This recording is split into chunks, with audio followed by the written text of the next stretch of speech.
Hello दोस्तों, आज मैं आपको पढ़ाने जा रही हूँ ऋषि प्रणाली का चैप्टर नंबर 2 वर्णाक्षरों की पहचान। जैसा कि आप देख सकते हैं यहाँ चैप्टर नंबर 2 है वर्णाक्षरों की पहचान, यानी कि वर्णाक्षरों की हम पहचान कैसे करें। तो इसमें आप पहला नियम देखिए, च वर्ग, ट वर्ग, त वर्ग, र, ल, स, ह, ड और ढ ये नीचे आने वाली रेखाएं हैं। जैसा कि मैंने आपको वर्णमाला में बताया था, च वर्ग, ट वर्ग, त वर्ग और प वर्ग, र, ल, स, ह ये ऊपर से नीचे आने वाली रेखाएं हैं, यानी कि ये च वर्ग,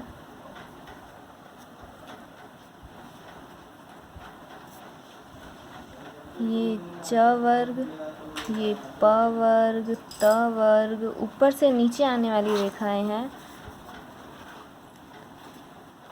फिर हम देखेंगे नियम नंबर 2, य, र, ल, व, ह, ड और ढ ये ऊपर जाने वाली रेखाएं हैं। आप सोच रहे होंगे ड और ढ इसमें नियम नंबर 1 में भी है, ऊपर से नीचे आने वाली रेखाओं में, लेकिन जैसा कि मैंने आपको व्यंजन में पढ़ाया था, ड और ढ की 2 संकेत होते हैं, तो जो कि एक नीचे से ऊपर जाती है और एक ऊपर से नीचे आती है, इसीलिए इसे नीचे से ऊपर वाले नियम में भी दिया गया है। अब हम देखेंगे नियम नंबर 3, क वर्ग, म, न और ड आड़ी रेखाएं हैं, यानी कि लाइन के ऊपर एक आड़ी रेखा जो हम खींच करते हैं ऐसे, ये क वर्ग हो गया, ये म, न ये सब आड़ी रेखाएं हैं।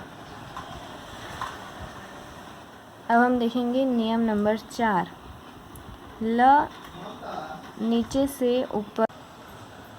अब हम पढ़ेंगे नियम नंबर 4, ल नीचे से ऊपर और ऊपर से नीचे दोनों तरफ एक ही प्रकार से लिखा जाता है। जैसा कि मैंने आपको व्यंजन में बताया था, ल की 2 रेखाएं होती है, एक ऊपर नीचे से ऊपर, एक ऊपर से नीचे, ऐसे लिखा जाता है ल, नीचे से ऊपर और एक ऊपर से नीचे।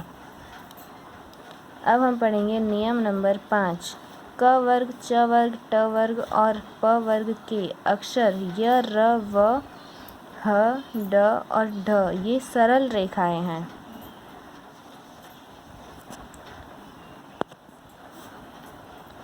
अब हम पढ़ेंगे नियम नंबर 6, त वर्ग, र, ल, स, म, न, ड और ड अंग ये वक्र रेखाएं हैं। सरल रेखाएं मतलब ये क वर्ग, प वर्ग, च वर्ग, ट वर्ग ये सब सरल रेखाएं, और त वर्ग ये वक्र रेखाएं हैं, यानी कि हल्की गोलाई में बनती है वक्र रेखा।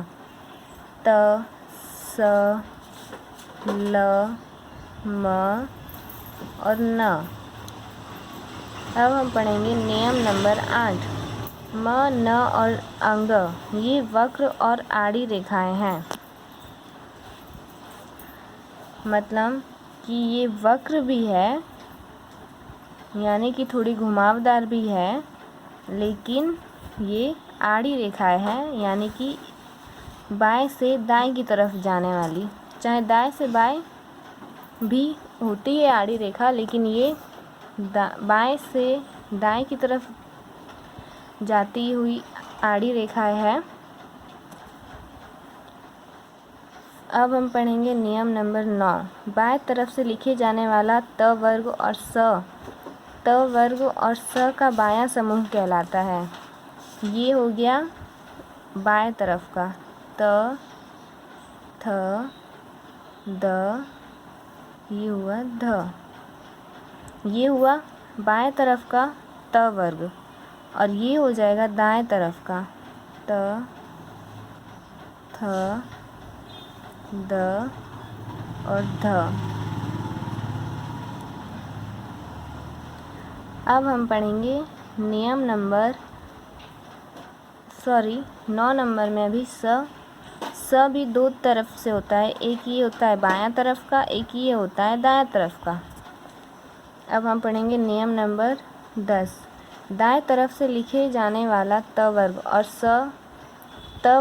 और स दायां समूह कहलाता है। जैसा कि मैंने यहाँ पे बताया, ये दायां समूह है स, और त वर्ग ये बायां समूह है त वर्ग और ये स।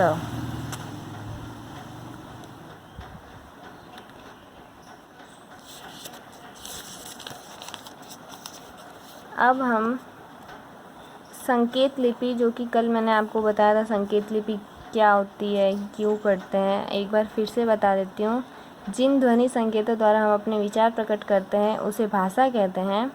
इनको सुनने के पश्चात जिन संकेतों द्वारा हम इनको लिखते हैं उसे लिपि कहते हैं। सुनकर समझने और उसे लिखने में बड़ा अंतर होता है। जितनी जल्दी हम सुन सकते हैं उतनी ही जल्दी उन्हें हम अपने वर्तमान लिपि में लिख नहीं सकते। यानी कि हम जितनी जल्दी हिंदी बोल पाते हैं वर्तमान में, उतनी जल्दी हिंदी लिख नहीं पाते बोलने के बराबर की स्पीड में। इसीलिए ये लिपि बनाई गई। अब मैं आपको व्यंजन बताऊंगी जिससे आपको समझने में आसानी होगी कि व्यंजन हम कैसे लिखेंगे। जैसे कि मैंने कल आपको व्यंजन वर्णमाला पढ़ाया था। वर्णमाला में आपको बताया था कि क सीधी रेखा होती है और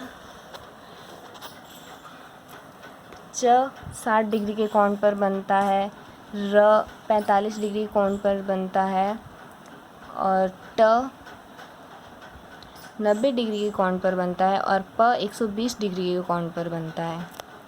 वही मैं आपको इधर आज बताने जा रही हूँ।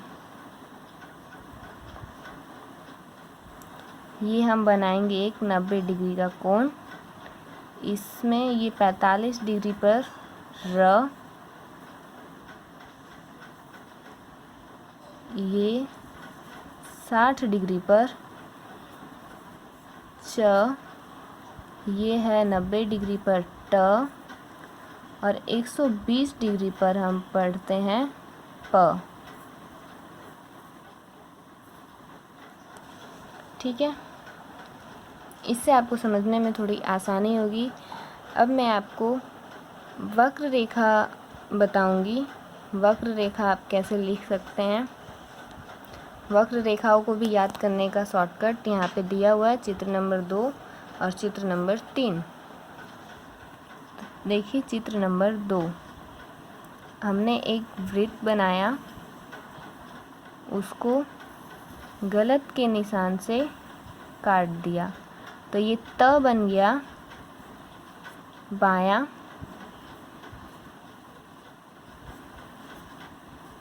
और ये त बन गया दायां। ये बन गया न और ये बन गया म। अब एक और वृत्त बनाएंगे हम और उसे प्लस के निशान से कट कर देंगे तो ये हो जाएगा ल, ये हो जाएगा र, ये हो जाएगा दाया स, ये हो जाएगा बाया स। जैसा कि आप देख सकते हैं दोस्तों, मैंने यहाँ पे आपको व्यंजन लिखने का एक शॉर्टकट बता दिया। अब आप आसानी से इसे याद कर सकते हैं और अब आप इन सभी को या तो आप ऐसी डायरी लेकर लिख सकते हैं। ये शॉर्ट हैंड की डायरी आती है, ऐसी मैं आपको दिखा देती हूँ।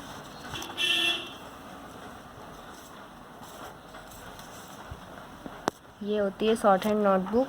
ऐसी डायरी लाकर आप इसमें प्रैक्टिस कर सकते हैं लिखने की, राइटिंग लिखने की। जैसे कि आपने यहाँ पे लिख दिया क। अब इस एक कम से कम 5-10 पेजों को आप ऐसे क लिखकर बोल कर ऐसे लिख कर याद करेंगे तो आपको ये पूरा याद हो जाएगा। ऐसे ही आप सभी व्यंजनों को लिख कर अगर याद करेंगे तो ये आपको पूरी तरह से याद हो जाएगा। और फिर उसके बाद मैं आपको पढ़ाऊँगी अभ्यास नंबर 1। थैंक यू दोस्तों। प्लीज़ मेरे वीडियो को सब्सक्राइब करें, लाइक और कमेंट और शेयर करना ना भूलें। अपने दोस्तों को भी शेयर करें जिन्हें स्टेनो पढ़ने में इंटरेस्ट है, या फिर जो स्टेनो में एडमिशन लेने वाले हैं या जो स्टेनो पढ़ते हैं। अगर आप सभी स्टेनो की शुरुआत से पढ़ चुके हैं, आपको लास्ट में कोई दिक्कत हो रही है, या अभी आप कुछ चैप्टर कर चुके हैं उसके आगे है, तो आप प्लीज़ मुझे कमेंट में बता सकते हैं। मैं वहाँ से भी चैप्टर आपको बना के दे सकती हूँ, आप जिससे कि आपको पढ़ने में आसानी हो। Thank you.